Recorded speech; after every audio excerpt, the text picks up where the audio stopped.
आज पूरा देश शोकाकुल है क्योंकि भारत के पूर्व प्रधानमंत्री डॉक्टर मनमोहन सिंह अब हमारे बीच नहीं रहे। भारतीय राजनीति और अर्थव्यवस्था में उनके अमूल्य योगदान को कभी भुलाया नहीं जा सकेगा। वे न केवल एक महान अर्थशास्त्री थे बल्कि एक कुशल प्रशासक भी, जिन्होंने देश को आर्थिक संकट के अंधकार से निकालकर उज्जवल भविष्य की राह दिखाई।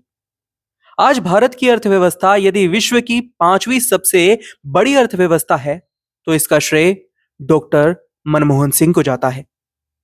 1985 के दशक के अंत तक भारत को भुगतान असंतुलन और आर्थिक अस्थिरता का सामना करना पड़ा। सरकारी खर्च बढ़ता जा रहा था और आमदनी कम होती जा रही थी। 1990 के दशक के अंत तक देश गंभीर आर्थिक संकट में था। भारत का विदेशी मुद्रा भंडार केवल $6 बिलियन रह गया था, जो केवल 2 हफ्तों तक आवश्यक वस्तुओं का आयात करने के लिए पर्याप्त था। संकट की इस घड़ी में तत्कालीन प्रधानमंत्री पीवी नरसिम्हा राव ने डॉक्टर मनमोहन सिंह को वित्त मंत्री नियुक्त किया। 24 जुलाई 1991 को केंद्रीय बजट पेश करते हुए उन्होंने देश को सुधारों की नई दिशा दी। उन्होंने अपने भाषण में कहा था, अब समय बर्बाद करने का अवसर नहीं है। न तो सरकार और न ही अर्थव्यवस्था सालों साल अपनी क्षमता से ज्यादा खर्च कर सकती है। इसके बाद उन्होंने आर्थिक सुधारों की एक श्रृंखला शुरू की, जो आज भी भारतीय अर्थव्यवस्था की रीढ़ बनी हुई है। जिनमें से सुधारों के कुछ प्रमुख पहलू हैं, जैसे उदारीकरण। डॉक्टर मनमोहन सिंह ने औद्योगिक क्षेत्र में लाल फीताशाही पर लगाम लगाई। अधिकांश उद्योगों के लिए लाइसेंसिंग की आवश्यकता समाप्त कर दी गई। उन्होंने उद्योगों को अपने उत्पादों की कीमतें खुद तय करने की अनुमति दी और कई औद्योगिक क्षेत्रों को निजी क्षेत्र के लिए खोल दिया। इसके अलावा निजीकरण। उन्होंने सार्वजनिक क्षेत्र की इकाइयों को निजी क्षेत्र में हस्तांतरित करना शुरू किया।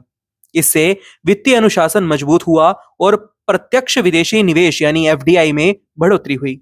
निजीकरण ने भारत में आधुनिक तकनीक और नवाचार के द्वार खोले। इसके बाद वैश्वीकरण यानी ग्लोबलाइजेशन। डॉक्टर सिंह ने भारतीय अर्थव्यवस्था को वैश्विक बाजार से जोड़ा।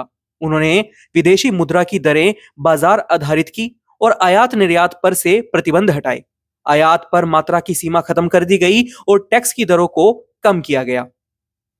1951 से 1996 के बीच उन्होंने आयकर स्लैब को घटाकर 3 कर दिया। इससे कर प्रणाली सरल बनी और व्यापारिक समुदाय को राहत मिली। डॉक्टर मनमोहन सिंह ने रिजर्व बैंक ऑफ इंडिया की भूमिका को वित्तीय क्षेत्र के नियामक से सुविधाकर्ता तक सीमित किया। उनके कार्यकाल में प्राइवेट बैंकों की स्थापना हुई और इनमें एफडीआई को 50% तक बढ़ाया गया। बैंक क्षेत्र में ये सुधार आज भी भारतीय अर्थव्यवस्था की स्थिरता को बनाए रखने में सहायक है। 2004 से 2014 तक प्रधानमंत्री रहते हुए डॉक्टर मनमोहन सिंह ने देश के लिए कई दूरदर्शी फैसले लिए।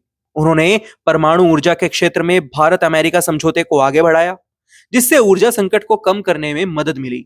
उन्होंने समाज कल्याण के लिए नरेगा, जो कि अब मनरेगा के नाम से जाना जाता है, जैसी योजनाओं को शुरू किया। सूचना का अधिकार यानी राइट टू इंफॉर्मेशन एक्ट और शिक्षा का अधिकार यानी राइट टू एजुकेशन एक्ट जैसे कानून भी उन्हीं की देन है। डॉक्टर मनमोहन सिंह के सुधारों का ही परिणाम है कि भारतीय अर्थव्यवस्था ने मंदी और वैश्विक आर्थिक संकटों का सफलतापूर्वक सामना किया है।